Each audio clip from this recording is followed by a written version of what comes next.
So you go up to that house. You walk right up to that black door. Don't run. Just be casual like a strut. Send her.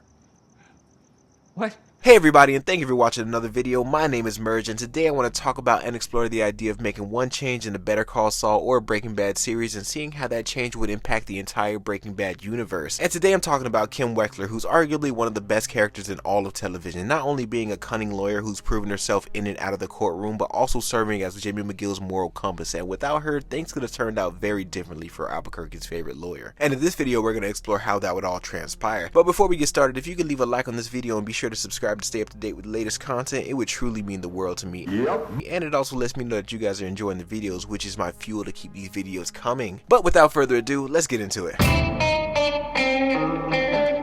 So let me ask you, if you wanted to kill Kim, when would be the best time to do it? Exactly, during season 6 episode 8 titled Point and Shoot. Reason being, when will there ever be a better time? And because if we're gonna do this, let's make it hurt. So in this episode, we're gonna make one small change that will ripple throughout the entire universe, and that's just simply switching Mike, who's at Gus's house, and Tyrus, who's at the laundromat earlier in the episode. And regardless of whatever happens, they will still end up at Jimmy's apartment, just under slightly different circumstances. So the episode will remain the same all the way up until Kim ringing the doorbell, but in the event where Mike was able to intercept Kim and save her from herself, well, not in this version. So when the door opens, Kim will open fire until the gun is empty and then keep squeezing after that, killing the decoy, and going along with Lalo's plan, she will nervously and frantically pull out the camera to get the photo. But in the moment she snaps the camera, in a flash she's shot in the chest by Tyrus, and she would fall to the ground in slow motion like a marionette with its strings cut. Not dead, but she is dying and slowly bleeding out as she's dragged into the house by Victor and Tyrus. And at that moment she can still be saved, but her window is getting smaller by the second, and Gus, watching from the cameras, makes a call to Mike and telling him what just happened with who exactly. And I would imagine that since Mike had guys watching Saul and Kim, Gus would know who she was, but not really care for her, especially now given the fact that she showed up to his house and killed his body double. But during that phone call, Gus would instruct Mike to go to the lawyer's house and investigate the issue further, and despite Mike's protest, Gus would demand that he goes to Kim's apartment, and then he hangs up.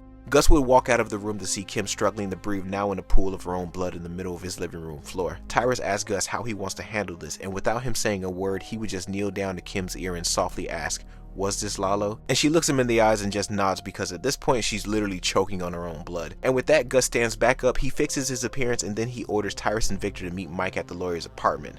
As for Kim, well, sadly her window's closed, and Gus just looks down at her with a blank expression until she takes her last breath.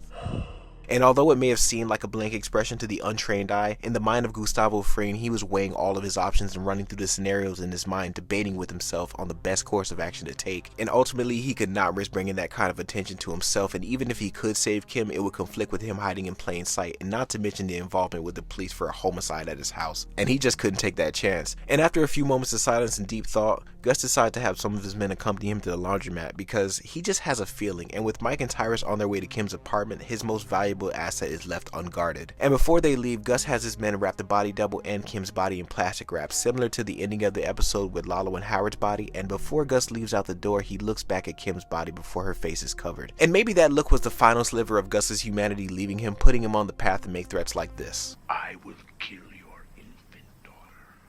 Back with Saul at the apartment, he's still tied to the chair, and Mike and his men come in the same way they did originally, but the only difference is that Mike knows that Kim's been shot, but he doesn't know the severity of it. So when he removes the gag from his mouth, he tells Saul that she's okay, reassuring him, but Mike himself isn't sure if that's even the truth. But there's no time to waste, and just like the original, Saul tells Mike that Lalo left, but he doesn't know where, and Mike leaves one of his men with Saul as he heads out to call Gus. And as far as the whole Lalo situation, it goes over the exact same way. He ambushes Gus's men, Gus talks his shit, and then Lalo dies smiling, a true villain's death. A few hours pass back at the apartment, and Saul is waiting in the bathroom while Mike's guys is emptying his refrigerator, and when the door opens, he is shocked to only see Mike enter, and Saul just bombards Mike with a bunch of questions saying, "Where's Kim? Where's Lalo? He said he'd be back. You said she was okay. What's going on?" And Mike doesn't say a word, only gesturing with his head for them to talk in the room. And once they enter the room, Mike closes the door and he assures Saul that he will never have to worry about Lalo again because he is never coming back. And Saul replies saying, "Okay, that's good, right? Alright, so what about Kim? Where is she?" And with that question, Mike's a little slower to respond, and he asks Saul to sit down as he tells him, "Saul,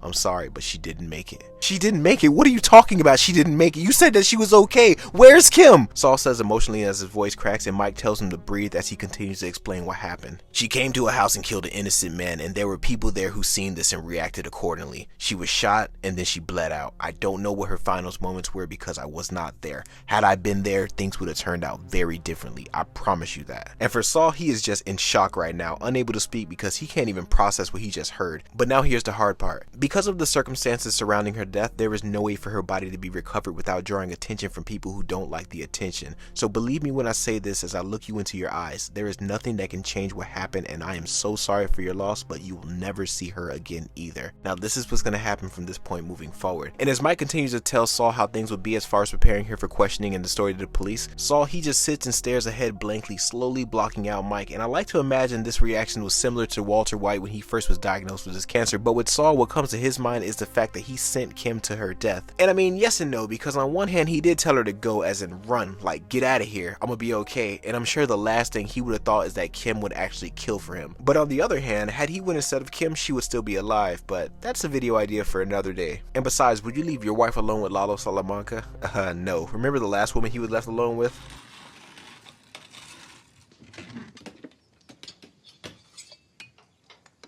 But as Mike is finishing explaining everything to Saul, he snaps him out of his thought by saying, "Now what are you gonna say if people ask about Kim?" Saul slowly looks up at his bed for Mike, but he says nothing, and Mike just grows impatient. He just slaps the shit out of him like he did Jesse during Jane's death, and he just flat out tells him, "I know you have a lot on your mind and you have even more to deal with, but right now, this is what's important, okay? Now, if anyone asks you about Kim, what are you gonna say? When I woke up, she was gone, that's all I know." Again, Mike says, "When I woke up, she was gone, that's all I know." Again, "When I woke up, she was gone, that's all I know." And Mike has him repeat this so many times until it's just jammed into his head, and then he does the exact same thing for Howard. And after their rehearsal, Saul gets ready for his day quietly, as he has so much on his mind that he still cannot process what happened from Howard to Kim. And as he's on his way out of the door, speaking of Howard, he sees his body get put into the refrigerator as he leaves for work, likely crying in his car for the entire day probably, who knows. And back at the laundromat, now with 4 bodies, Mike does the same routine of taking Howard's shoes and wallet, and then him, the body double, Lalo, and Kim's body are all thrown beneath the super lab forever to be buried. And the story for Howard would stay the same as far as being a suicide on the beach with a body that was never found, but for Kim, she would likely be a forever missing person who was maybe involved with Howard's death, and likely that would be her legacy, from being a great lawyer to just being a suspect who was never found. And once Saul was questioned by the police, he was cleared from ever being a suspect. And after a while, things started to get back to the closest thing to normal for Saul, and eventually he was able to compartmentalize this moment into his life. And in true Saul Goodman nature, he's not going to process his grief in a healthy way like working out or going to therapy. No. It's alcohol and sex workers for the next 6 years for this guy. And seeing how the next episode is fun and games, where, spoiler alert I guess, Kim breaks up with him, and in the aftermath he's thrust into his Saul Goodman persona, and that is the last time we see him before we transition into the Jean timeline. And it wouldn't be too much of a stretch to say that he handled her death similar to her breaking up with him, just keeping himself busy by throwing himself into that criminal lawyer role, mainly to avoid him thinking about his biggest failure. He'd eventually meet Walter White and Jesse, and things would play out basically the same way they did all the way up into the episode of Breaking Bad in the Gene timeline. And here I was at a bit of a crossroads, because during this episode, after he called Kim, he went down a self-destructive path that led to his capture. But here in this version, after he got off the phone with Francesca, that was truly his last link to his old life, and now he can forever be Gene Takovic. But the urge to be Saul again would grow until he winds up right back at Jeff's house with another scam. And I base all this purely off how the episode Nippy ended, where he slipped right back into that Saul Goodman persona, and for him that one night was more exciting than his entire life as Gene Takovic, and to him that was better than living as a shell of his former self. And he'd eventually get caught by Marion in the same way, but the difference this time is when he's offered that 7-year deal with the prison with the golf course and the pint of ice cream once a week, he'd just take it flat out with no questions asked, because unlike the finale episode, he wouldn't even bring up Howard or Kim, because he would know that that would lead to a domino effect right back to him with additional charges. And in the end, Saul would be a free man after 7.5 years, and even still he wouldn't be dealing with the grief from Kim's death or Chuck, likely just forming connections in the prison, being somewhat of a prison lawyer to occupy his time. And when he gets out, he'd probably try to get his law license back, because he has an all new clientele and a whole new game to play as Albuquerque's best criminal lawyer, Saul Goodman.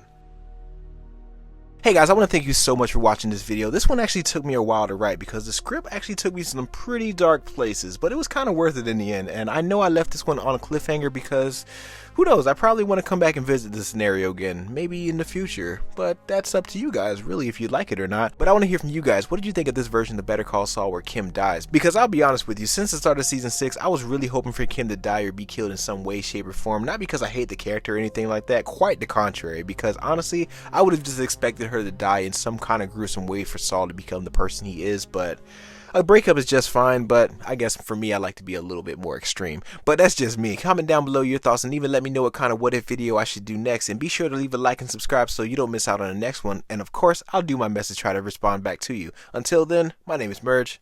Later.